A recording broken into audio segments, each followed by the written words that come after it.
Alright, thank you for coming back to my channel. This is Kimberly, and this video I'm kind of just going to share with you guys my experience getting a glycolic peel. So this was my first time getting it, and unfortunately it did not turn out so well. So if you do have sensitive skin, I would definitely say keep watching this video just so you can keep some things in mind, so that way maybe you can avoid the situation I ended up in. So if you want to hear what happened, keep watching. Okay, so I'll quickly just go through how I ended up at this spot, how this all happened. Bought a Groupon.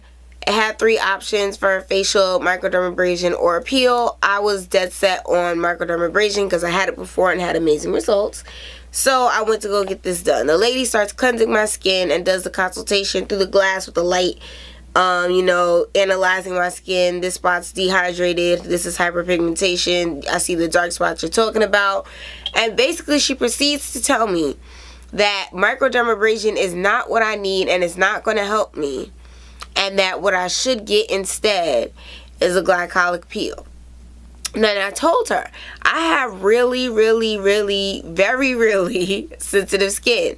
I'm not really sure about the glycolic peel, but I do know that when I got microdermabrasion, I did not have an allergic reaction. So that is why I want to try that service again. She's like, well, microdermabrasion is not going to help you with what you have an issue with. Microdermabrasion is more for, and then she rattles off a whole bunch of other issues that are not my issues. But she's like, you should get a glycolic peel. So, against my better judgment, I was like, okay, I'm going to try something new. She said that it's okay for sensitive skin. And that, it'll be great. Don't worry about it. So we go on to have the treatment. She starts, okay, so she's telling me that the peel is going to be a little tingly, but it's going to be just before burning, but not burning. So, of course, she starts to put it on my face, and it's instantly burning. So, I'm like, it's very tingly, almost like burning. And she's like, okay, well, some people who have sensitive skin do feel that, but it's going to calm down. It's just because I just put it on. Okay. So it does start to subside a little bit in most areas of my face except for my T-zone. So my nose is still like burning a little. My chin is still burning a little, and my forehead is burning. And those places are building in intensity. And the rest of my face is kind of calming down a little bit. So then she asked me like, oh, how's everything? Is it burning or whatever? And I was like, yeah, it's really burning on my forehead. So then she takes what I think is water. It felt like water. And then like mixes it in with the peel on my forehead a little bit. Which does diminish the burning a little. But it's still burning.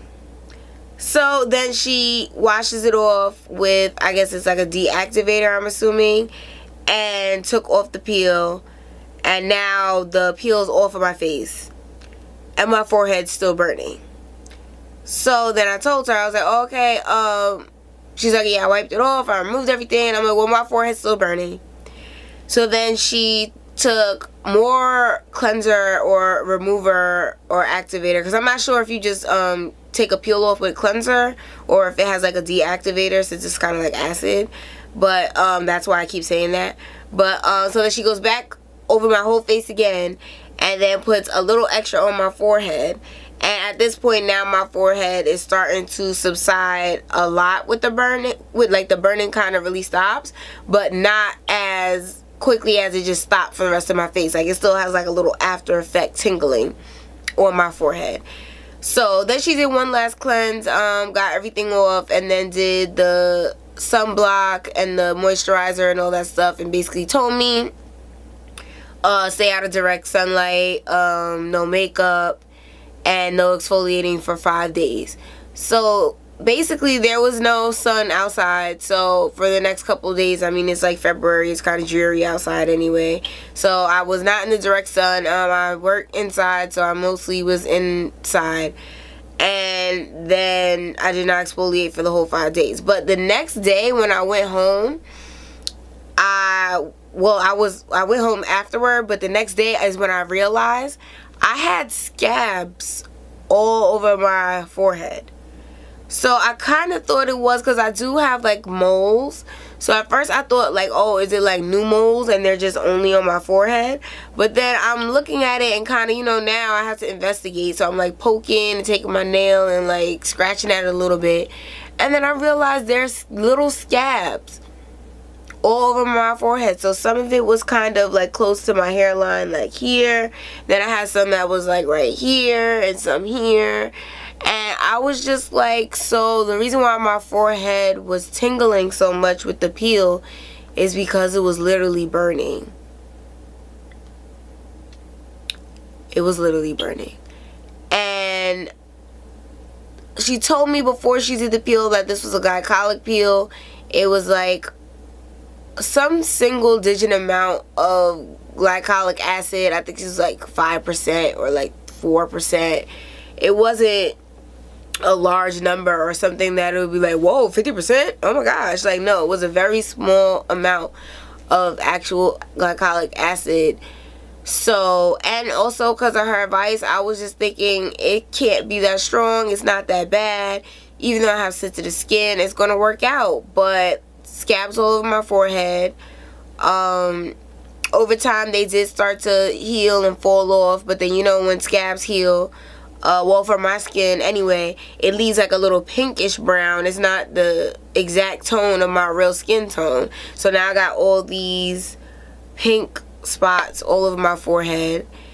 And it was just horrible. And I mean, it's partially my fault because I came there for microdermabrasion. I asked for microdermabrasion. I should have stuck with what I knew. But also, these are professionals, so the fact that they say, like, if you have sensitive skin, you could do it, it'll be okay. I kind of believed that a little too much. I thought that it would work out. So, definitely, I would say before you get any kind of acid peel, do your research. Find out what the products are. They had this particular skin spa, they had a line of products that they were using, but I've never heard of it before. Like, a lot of spas have like Dermalogica or Philosophy or Kate Somerville or like some kind of brand that you've heard of before. All of their products looked like aftermarket, like something that you would not necessarily see in an actual spa. It's like something that somebody might be selling at an at-home spa party kind of stuff, but nothing was labeled. The boxes were all black and white, and not like even branded black and white, kind of just like I'm gonna make up a box at home on my computer. Like, it was just, it did not seem like it made sense. And even the product she recommended me to get rid of the spots, it was like a bleaching cream, and I was like, I didn't want to bleach. I just, like, it's not a brightener kind of product that's in between this and bleach. Like, bleach just seems really, it's too much. It's not really what I was looking for. I was looking for something to, over time, get rid of those, dead skin cells on top, so that hopefully it will lighten up the darkness, not to bleach my skin. So, yeah, so definitely be careful with the peels. You do not know what kind of reaction you're gonna have. That's just a part of the game. Even if it does say it's for sensitive skin or it's okay for sensitive skin, you could try it for your skin and it might not work. So I just wanted to put this video out there just to know that, just so people can know, be mindful and be careful. Research your spa, because a lot of this I feel like it's probably because the spa was not as reputable as I thought it was.